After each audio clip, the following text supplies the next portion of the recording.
kind and your patient nature.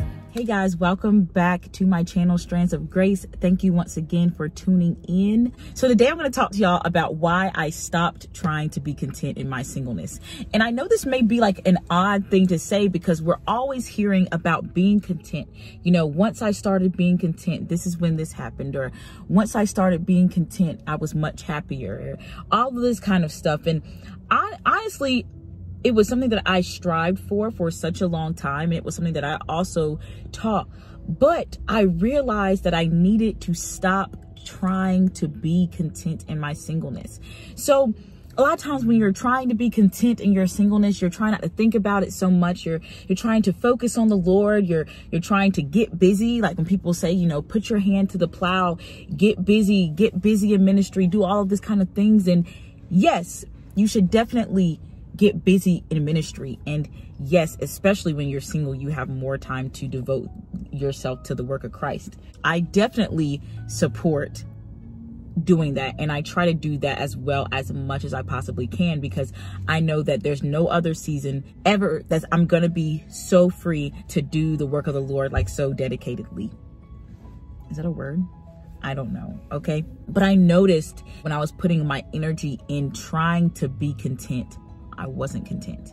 I never reached this point of contentment because I was focusing so hard on trying to be content.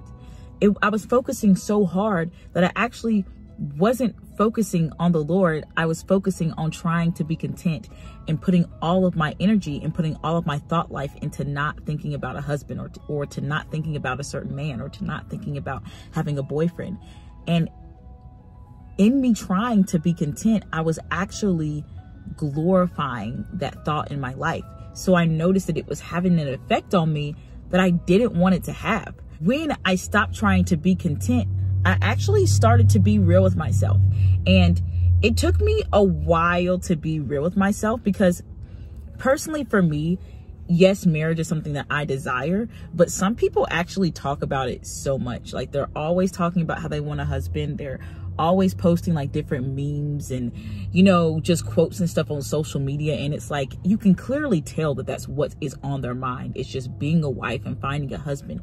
And the desire to be a wife and the desire to find a husband is not bad. That is a completely godly desire. God literally created marriage and created marriage for his benefit. So he's not sitting up here trying to shame anybody. And I'm not sitting up here trying to shame anybody for having that desire, because I too have that desire. But I've never been like laser focused on it to where I can't hardly function, if that makes sense. But still, that desire is still there. And because I didn't want to be like the people who are constantly posting about it on social media or constantly talking about it or constantly just struggling in their singleness whenever you speak to them, I personally didn't want to be that way. I kind of tried to push it away in general. I tried to push the evidence of my desire away in general. And I realized that that wasn't healthy either, because I was in denial. I think I always have a desire to get married, but there are definitely times where like I feel really lonely and I don't really voice that because I'm like, I'm not trying to be like those girls who are super vocal about it. But also, there's nothing wrong with admitting, like openly admitting that you have a desire for something. And so I had to be real with myself and be like, Hannah, you can't push that desire away. You can't focus so hard on being content and just be in denial. Like you can't focus so hard on being content that you're actually literally just glorifying future season in your life instead of being happy in the one that you are now. In me deciding to stop focusing on being content, it actually allowed me to be real with myself. It allowed me to say, okay, this is something that I have a desire for, but this is something that I'm also just going to trust God with. And sometimes people say, okay, if you're content, you're just going to trust God. You're just going to trust God immediately. And for some people, they get to this place where they are content, but some people never get to a place where they're like, wow, I learned to solely focus on the work of the Lord. Some of us are doing great things in ministry, but we still have it in the back of our mind, I want to be married. Or we still have it in the forefront of our mind, I want to be married. Or we literally, when a new guy walks in the Bible study, we still wonder if it's him. And then we shame ourselves because we're like, oh, I'm not content in my singleness. But girl, dude, like, calm down.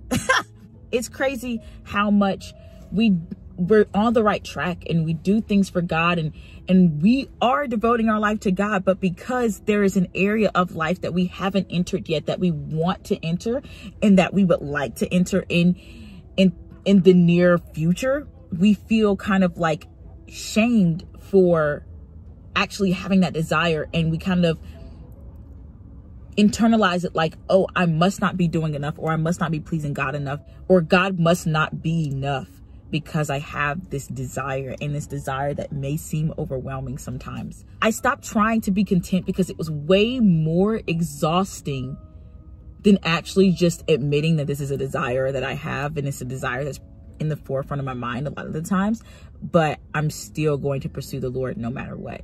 And I am actually more at peace with that thought than trying to pursue contentment. And so I just wanted to say that to y'all. You know, some people do reach the point of contentment before they get married.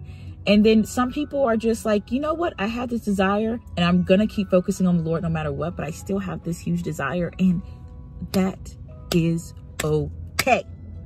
Some people get to the point where they're like, God, you could let me get married or you could not, and I'd be super happy. And just because you're not like that doesn't mean that you're not pleasing the Lord. So I just wanted to tell y'all that. But yeah, guys, thank you for tuning in, and I'll see y'all in my next video. Bye.